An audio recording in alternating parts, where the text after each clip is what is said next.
नमस्कार बंधुगण। 5 दिसंबर 1945 दोपहर के 2:10 यूएस नेवी का 5 torpedo bomber plane 14 crew members के साथ टेक ऑफ करते हैं फ्लोरिडा से अपना एक रूटीन ट्रेनिंग मिशन करने, जिसको नाम दिया गया था फ्लाइट 19। उस मिशन का फ्लाइट लीडर एंड कमांडर थे चार्ल्स टेलर, जो एक बहुत ही एक्सपीरियंस्ड एक पायलट थे और एक वॉर वेटरन भी थे। टेक ऑफ करने के बाद ये पांचों विमान फ्लोरिडा से ईस्ट की तरफ फ्लाई कर रहे थे।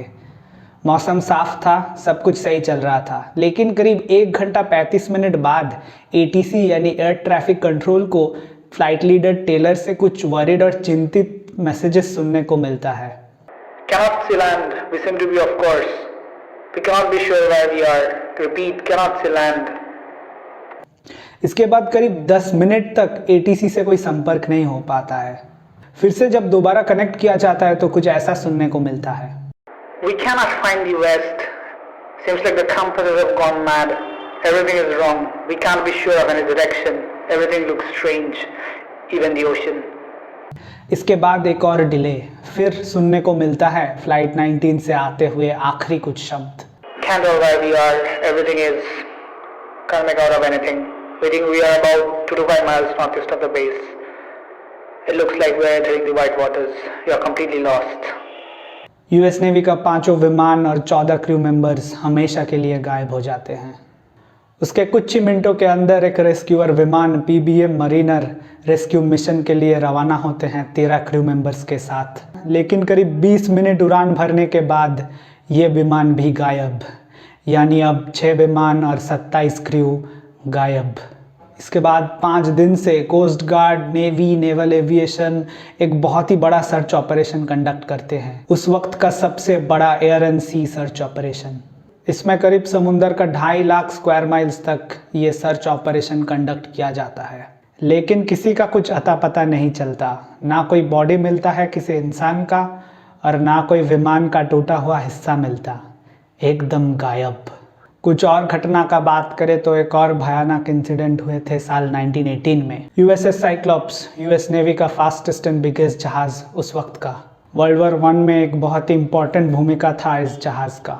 16 फरवरी 1918 यूएसएस साइक्लॉप्स 309 क्रू मेंबर्स और 10,800 टन मैंगनीज के साथ रियो डी जेनेरियो से रवाना होते हैं साल्वाडोर ब्राज़ील के लिए। 4 दिन बाद साल्वाडोर ब्राज़ील छोड़ के रवाना होते हैं बाल्टीमोर मैरीलैंड के लिए। बीच में कहीं पे भी रुकने का शेड्यूल नहीं था, लेकिन किसी अनजान कारण की वजह से बारबाडोस में इन्हें रुकना पड़ा। लेकिन फिर से बारबाडोस छोड़ के रवाना होते हैं आखिरी डेस्टिनेशन बाल्टीमोर के लिए। मौसम साफ था, शिप की तरफ से मैसेज आया वेदर फेयर ऑल वेल, और वही साइक्लॉप्स से आते हुए आखिरी मैसेज था। जर्नी के 9 दिन बाद ये जहाज गायब हो जाते हैं बिना कोई डिस्ट्रेस सिग्नल के। इस घटना के बाद एक बहुत ही बड़ा सर्च ऑपरेशन कंडक्ट किया जाता है, लेकिन किसी का कोई अता पता नहीं चलता।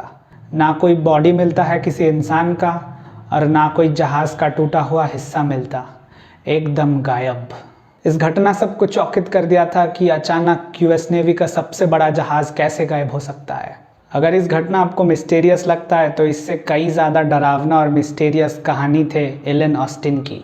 साल 1881 में एक 210 फीट लंबा जहाज़ एलन ऑस्टिन लंदन से न्यूयॉर्क का सफ़र कर रहे थे। बड़ी आम बात है, उस टाइम पर बहुत जहाज़ ये सफ़र किया करते थे, लेकिन रास्ते में उन्हें एक अनजान जहाज़ दिखता है जो कि सरगासो सी की तरफ जा रहे थे। बाहर से ये जहाज़ दिखने में तो एकदम नॉर्मल लग रहे थे, लेकिन इसमें कोई भी इंसान का नाम और निशान नहीं थे।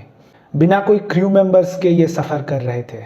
एलन ऑस्टिन का कैप्टन बेकर उस अनजान जहाज़ के ऊपर 2 दिन तक नज़र रखने के लिए कहते हैं, ये श्योर होने के लिए कि ये कोई ट्रैप है या नहीं। अपना जहाज़ उस अनजान जहाज़ के पास लाए और 2 दिन तक वेट किए कैप्टन बेकर, क्योंकि उस वक्त पायरेट्स का भी डर था, कहीं पायरेट्स उनके ऊपर हमला ना कर दे। 2 दिन बाद कैप्टन बेकर कदम रखते हैं उस अनजान जहाज़ पर। कोई भी इंसान का नामो निशान तक नहीं थे, लेकिन सभी वैल्यूएबल चीज़ सही सलामत थे, यानी कोई पायरेट्स का भी शिकार नहीं हुए थे इस अनजान जहाज़। इसीलिए कैप्टन बेकर इसे अपने साथ टो करके ले जाने का फ़ैसला लेते हैं। लेकिन 2 दिन बाद एक तूफ़ान आते हैं और ये एलन ऑस्टिन से अलग हो जाते हैं। बहुत ढूंढने के बाद जब देखने को मिलता है तो सेम पहले जैसे नज़ारा, सभी इंसान गायब, यानी सभी भेजे हुए क्रूज़ गायब। इसके बाद कैप्टन बेकर फिर से कुछ क्रू मेंबर्स को भेजने का फैसला लेते हैं, लेकिन फिर से 2 दिन बाद एक तूफान आता है और ये एलन ऑस्टिन से अलग हो जाते हैं। फिर से ढूंढने के बाद जब देखने को मिलता है तो एग्जैक्ट पहले जैसे नज़ारा, यानी सभी भेजे हुए क्रूज गायब। इसके बाद कैप्टन बेकर उस कर्स जहाज़ को वहीं छोड़ के जाने का फैसला लेते हैं। इंटरेस्टिंग चीज़ यही है कि सभी जो मिस्टीरियस घटनाएं जहां घटे थे, इस जगह को आज के दिन हम बर्मुडा ट्रायंगल नाम से जानते हैं।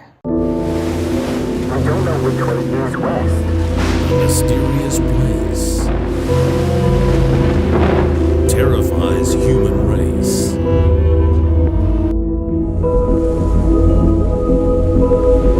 Over the past 50 years, 3,000 ships and 100 planes have gone missing in a mysterious stretch of water in the Atlantic Ocean. Known as the Devil's Triangle, leaves ships and planes entangled. One minute, they are there. The next, they've vanished. Everything's falling off. Their ships have gone missing, planes have gone missing. They all have one thing in common. They all ventured into the Bermuda Triangle.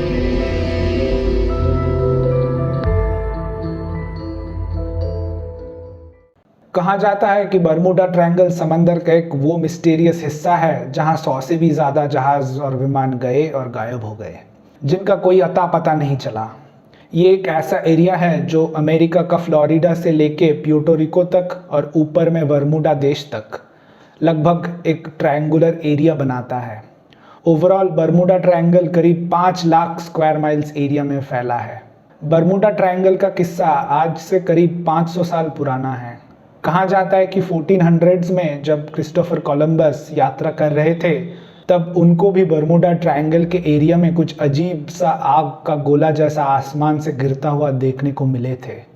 लेकिन उस वक्त Bermuda triangle बहुत सारे अलग अलग नाम से जाने जाते थे, जैसे devil's triangle, the sea of doom, the graveyard of Atlantic. ये ऐसा नाम जो 18th और 19th सेंचुरी में इस्तेमाल किया जाता था। लेकिन ये नाम बर्मुडा ट्रायंगल आता है 1964 में अर्गोसी नाम का एक मैगजीन में पब्लिश्ड हुए एक आर्टिकल से, जिसका टाइटल था द डेडली बर्मुडा ट्रायंगल, जिसको लिखे थे विंसेंट एच गैडिस ने। गैडिस उस आर्टिकल में जितने भी घटनाएं सुनने को मिले थे उन सभी को समराइज किए और लिंक करने की कोशिश करते हैं कि समुंदर का उस हिस्से में कुछ तो अजीब है जिसके वजह से इतने सारे विमान और जहाज गए और गायब हो गए। हालांकि ऐसा क्यों होता है इसका कोई भी एक्सप्लेनेशन बताया नहीं गया और इसीलिए ये उस ज़माने का सबसे पॉपुलर मिस्ट्री बन गई।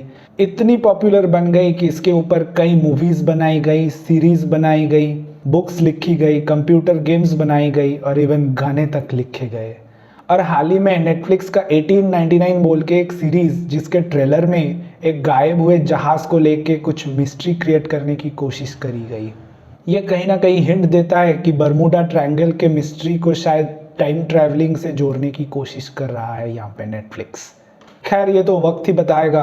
बर्मुडा ट्रायंगल के घटनाओं के पीछे क्या कारण है, इसको लेके कई थ्योरीज बनाई गई है। कुछ लोग कहते हैं कि किसी प्लैनेट से एलियन आके इन सभी चीज़ों को उठा के लेके गए हैं, और कुछ लोग कहते हैं शायद कोई बड़ा सा एक सी मॉन्स्टर समुंदर से उठ के विमान और जहाज़ों को अपने साथ खींच लिया है। कुछ लोग कहते हैं कि आसमान में एक होल है जहाँ पे एयरक्राफ्ट अंदर तो जाता है लेकिन बाहर नहीं आ सकता। और कोई मानता है कि इसके कारण है the lost city of Atlantis, यानी बंधुगण हजारों साल पहले उस जगह पर एक सिटी हुआ करता था जो आज के दिन समुंदर के अंदर डूब चुका है। कहा जाता है कि सभी डिसअपियरेंसेस के पीछे रिस्पॉन्सिबल है एटलांटियंस के द्वारा डेवलप किए गए कुछ क्रिस्टल एनर्जी टेक्नोलॉजीज जो आज भी सी फ्लोर में एक्टिव है। बंधुगण ये सभी थ्योरीज तो बहुत ही अजीब व गरीब थे, लेकिन हम उन थ्योरीज पर ज़्यादा फोकस करेंगे जो साइंटिफिकली फिट बैठता है, जिसमें पहला थ्योरी आता है मीथेन गैस को लेके। कुछ साइंटिस्ट का मानना है कि ये सभी जहाज गायब होने के पीछे कारण है मीथेन गैस। समुंदर के नीचे कुछ ऐसा एरियाज है जहां पर बड़ी फील्ड्स पाई जाती है मीथेन हाइड्रेट्स के। यही सीबेड्स में मैसिव क्रेटर्स, जिसको मड वोल्केनोस भी बोला जाता है, इन क्रेटर्स के वजह से मैसिव मीथेन बबल्स निकलता है और पानी का डेंसिटी कम कर देता है, जिसके कारण जहाज का बोयेंसी मेंटेन नहीं हो पाता और जहाज धीरे धीरे डूब जाते हैं। तो अगर कोई भी एक जहाज जाते समय अगर ये मड वॉल्केनोस फटता है तो ये जहाज मीथेन इरप्शंस के कारण तुरंत डूब जाएगा बिना कोई वार्निंग का और किसी को पता तक नहीं चलेगा। लेकिन ये सिर्फ एक साइंटिफिकली प्रूवन एक फैक्ट है जो एग्जिस्ट करता है। इसके कारण कोई भी जहाज डूबने का डायरेक्ट कोई एविडेंस नहीं मिला अभी तक। और दूसरा थ्योरी यहाँ पे आता है मैग्नेटिज्म के आधार पे। असल में बात कुछ ऐसा है बंधुगण कि धरती का जो एक्चुअली नॉर्थ पोल है और मैग्नेटिक का नॉर्थ पोल दो अलग अलग पॉइंट्स है।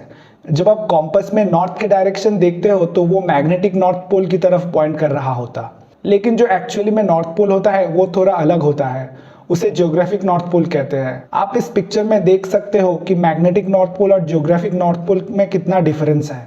लेकिन आमतौर पर जो लोग कॉम्पस यूज करते हैं, जो पुराने टाइम से करते आ रहे हैं, वो इस डिफरेंस को अकाउंट में लेते हैं।